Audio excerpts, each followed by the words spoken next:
today. Do you live in a constant state of overload?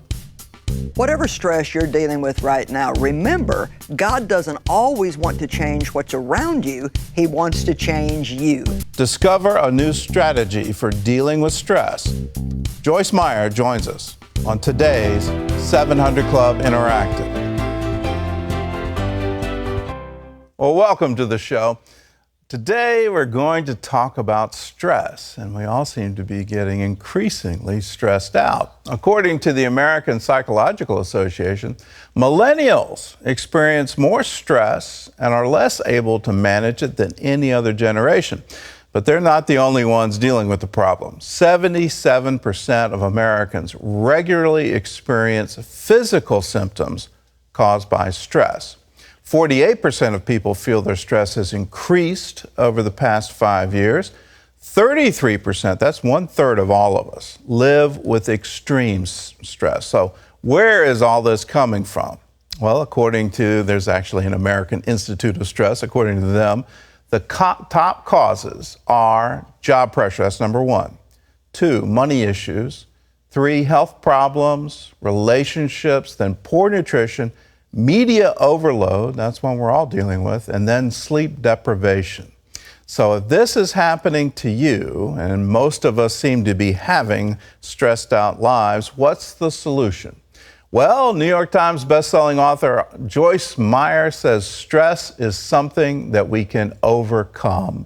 And for more on this, she joins us now live from Fenton, Missouri. And Joyce, welcome back to the show. It's great to have you. Thank you. Thank you, Gordon. You've written on a lot of different topics, but this is one where you say you've personally battled stress. You call it your nagging enemy. Tell us about it. Well, I think years ago when I first started experiencing the symptoms of stress, one of my big problems was I wouldn't admit that's what it was. I had some mental illness in my family. My mother had problems. One of my brothers had problems. And so I was just pretty much determined that I was never going to behave the way they did. And, sadly, I kind of thought that if you were stressed out, that meant that you couldn't handle life well, that it was something mental going on. So when I would go to the doctor with all my symptoms, which stress can cause a lot of different symptoms, headaches, tired, didn't feel good, hormone problems, on and on and on, the doctor would say, well, you're just stressed out. You're a very intense person. One doctor even suggested that I go to a psychiatrist, which really made me mad. And so I had to learn that stress is not like a mental problem that people have. It's just your body's reaction to overload. So when we overload ourselves, whether it's with choice overload or schedule overload or worry overload, then we're going to begin to fall apart in different ways. So I think the first thing a person has to do is realize that they are stressed and that they can do something about it.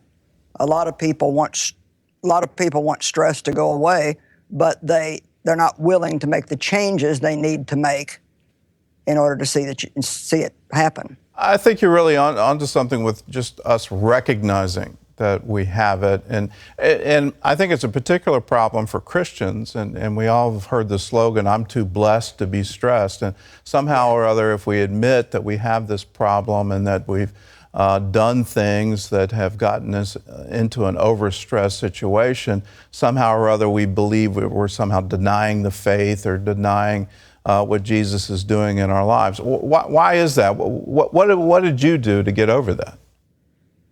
Well, first of all, let me say that a lot of my stress was actually caused from overworking in the ministry. And I think sometimes we think that if we're working for God, that we can break all of His guidelines on how to take care of ourselves, and it's going to be okay if we do it in Jesus' name. So that's one of the reasons why a lot of Christians are overloaded. But I started studying about stress. I remember one of the first books that I read on stress, and I learned that there's all kinds of stress. So I learned that I wasn't sleeping enough, I wasn't drinking enough water, didn't have the right nutrition, and my schedule was just absolutely crazy. And so I think we start as Christians wanting to pray everything away. And I began to find out that it was not going to change unless I made some changes in my life. And I began to just crave peace. I just thought, I've got to have peace. No matter what else, I've got to have peace. And the Bible tells us in Colossians that peace should be our umpire. I don't care what I had to get out of my schedule, what I had to change. I learned to take responsibility to make the changes that needed to be made. And it didn't happen overnight, Gordon. It took a long time because would tend to be a workaholic, and I'm very motivated by accomplishment, and which most people that accomplish a lot are. And so you have to learn that you can only do what you can do peacefully. God's not going to give us so much to do that we're going to have to be upset all the time in order to accomplish it. So I think just starting to pray and ask God to show you what the real root of the problem is and be willing to take personal responsibility to make the changes. I can even ask in a conference, how many of you don't get enough sleep? And there'll be 80% of the people that raise their hand. Well, you can't pray that away. You're going to have to make a decision to go to bed on time and get the right amount of sleep that you need. Or if you ask, how many people eat way too much junk? Well, they know they do it, but a lot of times they're not willing to change it. So nothing's going to change if we don't make some changes in our lifestyle. Well, walk us through some of the practical steps. I mean, you've hit on two of them. One is what are we putting into our bodies? The other is, are we getting enough proper rest? What are some of the other practical steps that you did? Well, one of the things that we talk about in the book is something called shrug therapy. And what I mean by that is not being irresponsible for your problems, but if there's nothing that you can do about something, it's really pretty much useless to let it upset you. And I had a good test just this morning. I was on a little bit of a short time frame to get here because I was coming into the studio earlier today. And I walk every morning for exercise. I'm committed to that, so I needed to do that. I needed to send something to the office. Couldn't get my computer to work. Had to call somebody to come and fix that. And then I had 4 or 5 different just frustrating things happen. But each time when I would start to feel tension inside, and I think that's one of the ways that you can make a change regarding stress is learn to recognize when you're feeling the symptoms and do something about it early while it's still easy to do. So one of the things that I just do is I talk to myself and say, I'm not going to get upset. It's not going to do any good. I'm going to stay peaceful. This will work out. So go ahead. If you can't do anything about it, then just shrug it off and say, oh, well, I'm going to pray and God will take care of it. I think we need to have good friends in our life, not people that we can sit and complain with all the time because that just increases the problem. But people that make us laugh, people that are encouraging, people that are positive and upbeat, I think that's really helpful. I also think that scheduling in time for yourself is important. And I think some Christians think that they're being selfish if they take time for themselves. But to be honest, one of the best gifts that you can give the world is a healthy you. And so if I don't take care of myself, I certainly am not going to have the ability to take care of anybody else. And one thing that I would like to mention today, I think one of the things we have real problems with today is what I call choice overload. The average grocery store, Gordon, has 48,750 items in it. 48,750 items. And so when you go into the grocery store, you might have 50 choices of cereal.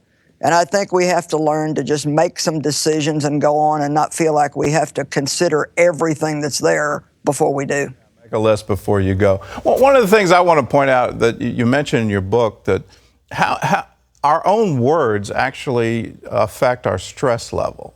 Why is that? Why do what we actually say, how does that either increase or decrease our stress? Well, there's one scripture, Proverbs 18:20 and 21, that teach us the principle. It says the power of life and death is in the tongue, and whatever you speak, you will eat the fruit of it. So, that phrase, you're going to eat those words. Well, we've all learned, I guess, or we should learn, that we can say things that will just get us more and more and more upset, or we can say things that will help us. I had a situation yesterday where I felt like somebody was taking advantage of us in a business deal, and so I had to either go on with the deal or I had to just back out, which I didn't really want to back out at that point. And I could feel myself getting so upset with this person because I wanted them to choose to do the right thing. I wanted them to do what I thought I would do in that situation, but the person wasn't a believer. And so I finally just had to say, you know what? I don't believe that they can take advantage of me and get by with it. If they take something from me that they shouldn't, I trust God to bring that back to me some way in His time. And immediately I started to calm down. So there's so many things in life that if we will just decide to trust God, we don't have to get into that state of being upset all the time. Wonderful words of wisdom. The book, Overload, How to Unplug, Unwind, and Unleash Yourself from the Pressure of Stress. It's available wherever books are sold. And Joyce, thanks so much for getting up early today and coming to be with us on the program. We appreciate it. Thank you. Thank you, Gordon. All right. Well, immediately following the show today, some of our producers will be going live on Facebook. They'll be talking more about overcoming stress and praying for those of you experiencing overload. All you have to do is go to facebook.com/700 Club Interactive and you can join the discussion. Well, still ahead, meet the woman who played dead while two terrorists sprayed her workplace with 75 rounds of ammunition. That's when one of them came by and they kicked me on my leg, my right leg. And then I just hear a boom, boom, boom, boom. And I just knew, I was like, okay, I'm hit. I didn't know if I was gonna make it or not. Michelle Saltis tells the miraculous story of her incredible survival. Stay with us. Oh, we have an amazing story for you that begins with a terrible tragedy. Until this month's massacre in Orlando, the attack on December 2nd, 2015 in San Bernardino was the worst act of terrorism on American soil since 9/11. 14 people died that day, and by all accounts, a survivor named Michelle Saltis should have been the 15th after she was repeatedly shot at point-blank range. Shortly before 11 a.m., the calls came in. Two shooters had opened fire at the Inland Regional Center in San Bernardino, California. A few hours earlier and a few miles north, Michelle Saltis debated calling in sick to work. You know when you wake up sometimes in the morning or you know something's wrong or off or something? That's just kind of how I felt that day. Wasn't feeling the best and stuff, but I was like, oh, you know what? I haven't really taken any days off, so I asked my husband, and he's like, well, do whatever you want. And I was like, you know what? It's gonna be a fun day. So I actually ended up getting dressed that day and giving my husband a kiss and said, how do I look? And he's like, you look fine, you look pretty. And I'm like, okay. For the last year, Michelle had been working as an environmental health specialist for the county. And when she first started, one of her trainers was a young man named Saeed Farouk. He was the type of person that was more kept to himself. He didn't really get too involved with anybody. He just seemed distant. I just remember the day I went on a ride along with him, which is when I first started with the county. He was just very inquisitive about my military side with my husband. He had told me he was expecting a baby. And I was like, oh, congratulations. But he was more of like disappointed at the fact. I just remember him telling me, well, it wasn't in our plans. The authorities are still trying to piece together those plans, but here's what they know. On the morning of December 2nd, that baby was dropped off at her grandmother's. And then, at about 8:48 a.m., Saeed arrived at work, sat down a few feet from Michelle. The whole time he was just kind of quiet. The only thing I remember is when he was sitting there, I just remember him looking at a cell phone. He picked it up and he did something to it, and then next thing I knew, I just remember seeing him stand up and just walk away. What Michelle didn't know is that Saeed left behind a couple bags of explosives.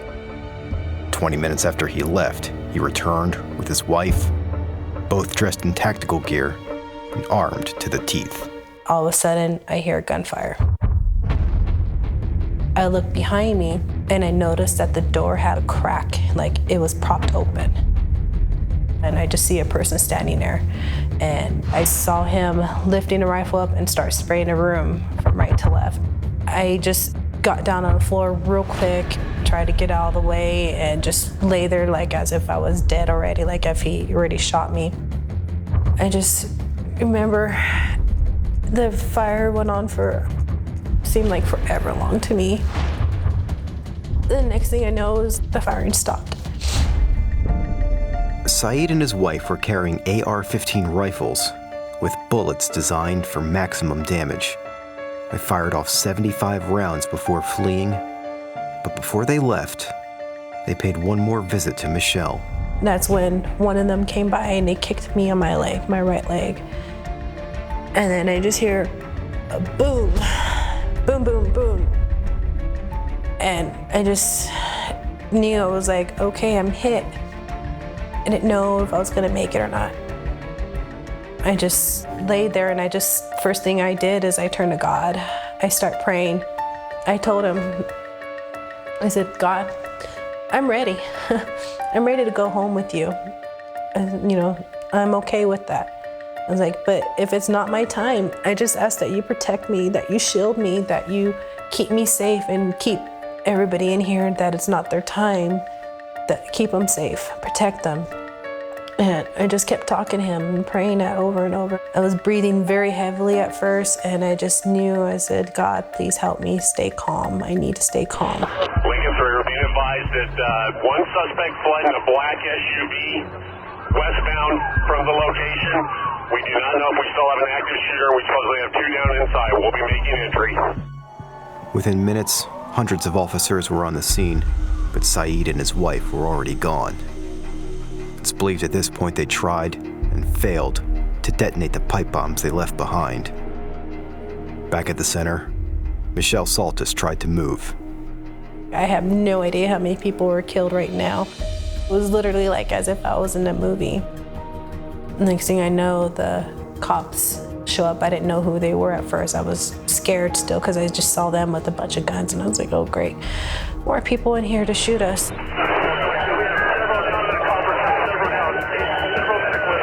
And I just remember hearing them say, if you're injured or hurt and you can walk, let's go. If not, just stay there, we're gonna bring help. And I said to myself, I'm injured. I know it's gonna be hard to walk. I need to get out of here. And I grabbed my purse and I ran out.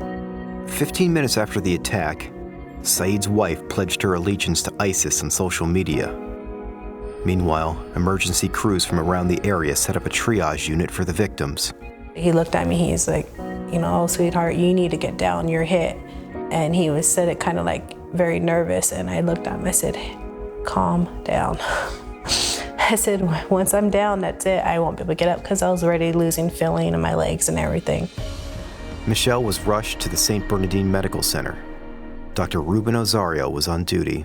When she arrived, she had a lot of gunshot wounds, 8 to 10, maybe a few more in her flank.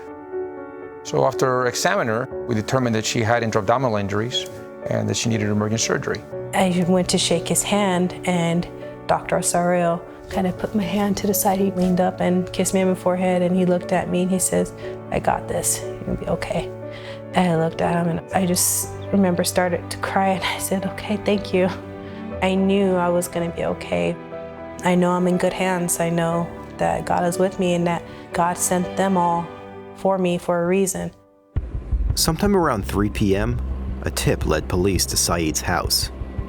He and his wife fled in a rented SUV, ready to make their last stand. Shooting at us from the SUV. He's not unregistered. Responding in, brought your crossfire. Right now we have 1 down outside the car, 1 down inside the car. Around that same time, Michelle woke up from surgery and learned the identity of her attackers.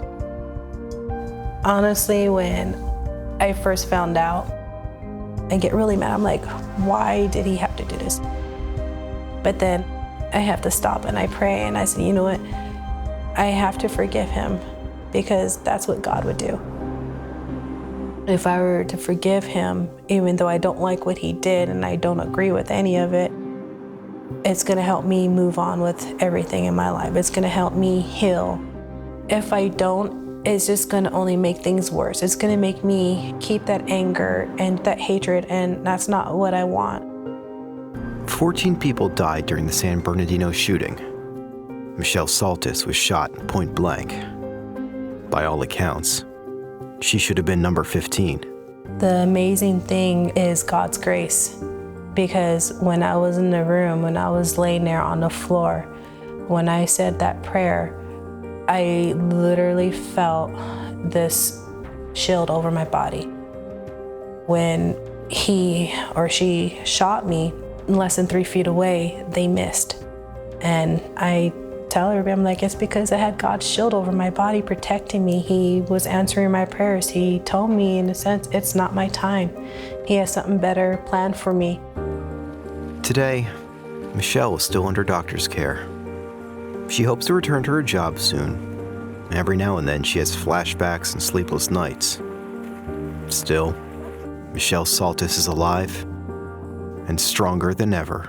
Before the whole incident, I actually started questioning my faith. I started feeling like it's not enough. But when this happened, without question, I turned to God. It made me realize that my faith wasn't weak. It's even become more stronger since this whole thing.